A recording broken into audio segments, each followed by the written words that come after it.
بسم اللہ الرحمن الرحیم۔ السلام علیکم۔ سلمہ ایک انتہائی محنتی اور فرض شناس لڑکی تھی۔ اس نے ایک نہایت غریب خاندان میں آنکھ کھولی تھی، مگر یہ والدین کی رزق حلال اور ان کی اچھی تربیت کا نتیجہ تھا کہ اس نے شروع سے ہی پاکیزہ سوچ پروان چڑھایا اور محنت اور جدوجہد مسلسل پر یقین رکھا۔ سلمہ کے والد ایک مقامی فارم میں معمولی ملازم تھے اور والدہ مکمل طور پر ایک گھریلو خاتون، جن کی سوچ اپنے گھر سے شروع ہوتی تھی اور وہیں پر ختم۔ باہر کی دنیا کے بارے میں وہ مکمل طور پر ناآشنا تھی۔ مسز جبار ایک سیدھی سادی خاتون تھی جنہیں اپنے 3 بچوں کو تعلیم دلوانے کا شوق جنون کی حد تک تھا۔ یہی وجہ تھی کہ نامساعد آلات کے باوجود بھی جبار صاحب نے اپنے بچوں کو حسب توفیق سکولوں اور کالجوں میں پڑھایا۔ سلمہ ان کی سب سے بڑی بیٹی تھی۔ اس کے بعد عامر اور شاید تینوں بہن بھائیوں میں 2 سال کا فرق تھا۔ سلمہ نے میٹرک کے بعد ایف اے اور بی اے بھی امتیازی نمبروں سے حاصل کیا۔ آگے وہ ایم اے ایجوکیشن کی تیاری کر رہی تھی کہ شاہد سے شادی ہو گئی۔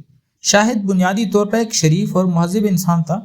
اس نے سلمہ کے ساتھ بہت اچھا سلوک کیا اور وقتی طور پر اسی بھی یہی محسوس ہوا کہ اس کی تکلیفوں کے دن کٹ گئے ہیں، مگر جلد ہی اسے اپنی خوش فہمی کا احساس ہو گیا جب اس کے سسرال والوں نے اپنے رنگ دکھانے شروع کر دیے۔ اس کی ساس اور ایک نند نے صحیح معنوں میں اس کا ناطقہ بند کر دیا۔ سلمہ نہ صرف پڑھائی میں اچھی تھی بلکہ اس کی امی نے اسے گھر گرہستی کے رموز بھی بخوبی سکھائے تھے۔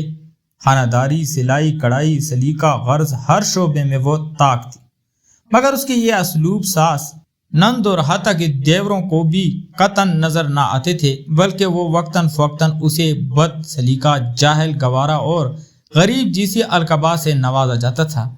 اسے اس بات پر حیرت ہوتی کہ اس نے اپنے والدین اور اساتذہ کو یہی کہتے ہوئے سنا تھا کہ تعلیم ہی اصل دولت ہے، روپے پیسہ تو آنے جانے کی چیز ہے، تو پھر اسے غربت کا طعنہ کیوں دیا جاتا ہے؟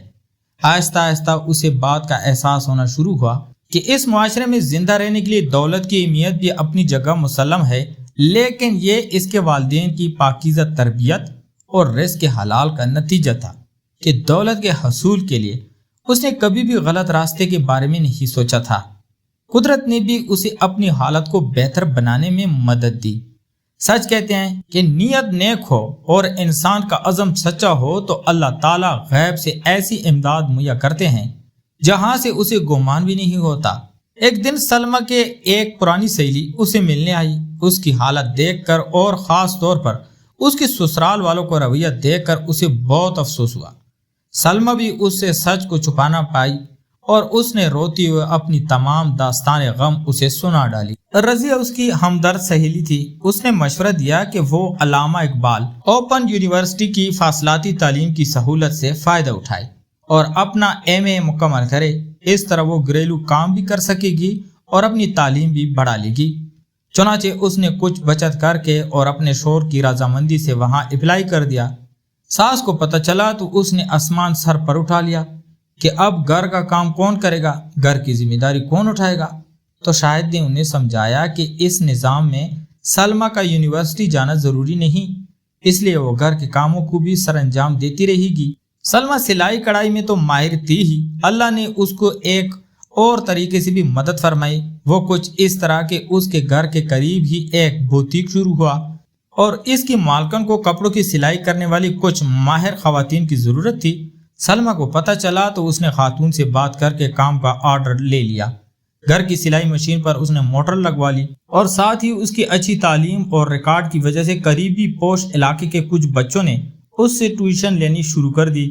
اس نے انہیں اتنے اچھے طریقے سے پڑھایا کہ وہ اس کے گردیدہ ہو گئے۔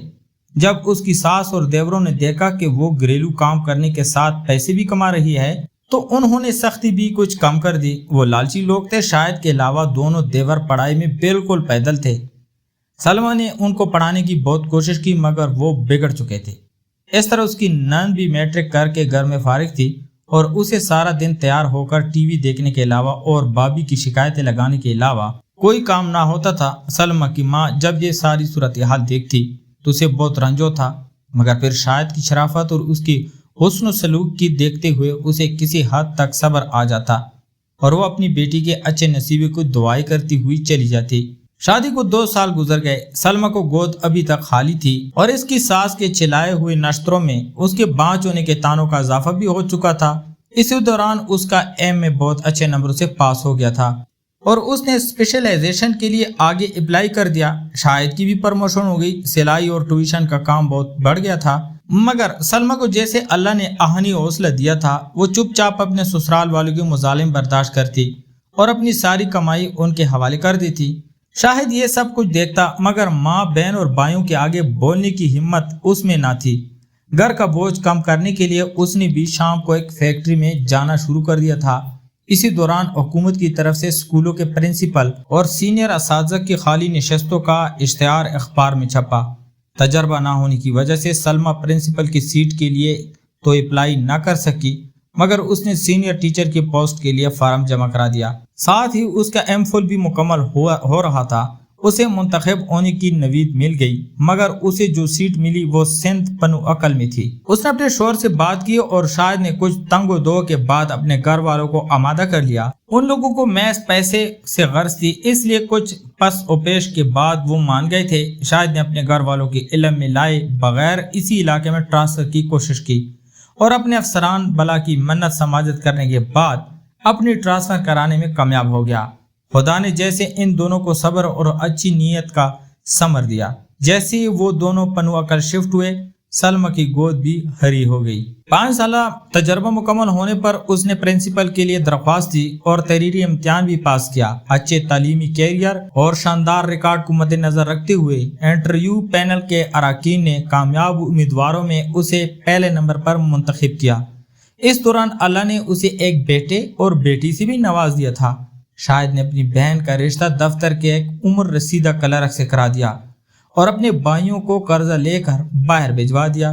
باہر کے دھکے کھانے سے ان کی بری عادتیں بھی کم ہوئی، وہاں ان کو مزدوری کرنا پڑی۔ اپنے ماں اور باپ کو شاہد نے ساتھ رکھ لیا۔ بیٹی کی شادی اور 2 نکمے بیٹوں کو باہر بھجوانے کی وجہ سے اب اس کی طرز عمل میں بھی تبدیلی آ چکی تھی۔ سلمیٰ اور شاہد نے نیک نیتی سے اپنے فرائض نبھائے اور اپنے بہن بھائیوں کی مدد اور جد و مسلسل سے اپنے حالات کو سنوارنے کی سعی کی، جس کا نتیجہ انہیں معاشرے میں ایک باعزت مقام کی شکل میں حاصل ہوا۔ ہمیں بھی چاہیے کہ اگر زندگی میں کوئی رشتہ دشوار گزار ہو تو مایوسی کے اندھیروں میں بھٹکنے کے بجائے اپنے رب سے لو لگائیں اور مستقل مزاجی سے محنت کریں۔ اللہ تعالیٰ محنت اور اچھی نیت اور خلوص کا صلہ کبھی بھی رائیگاں نہیں جانے دیتا۔ تو پیارے دوستو، میں امید کرتا ہوں آپ کو یہ کہانی پسند آئی ہوگی۔ اگر آپ کو ہماری کہانیاں پسند ہے تو چینل کو لائک اور سبسکرائب ضرور کریں۔ شکریہ۔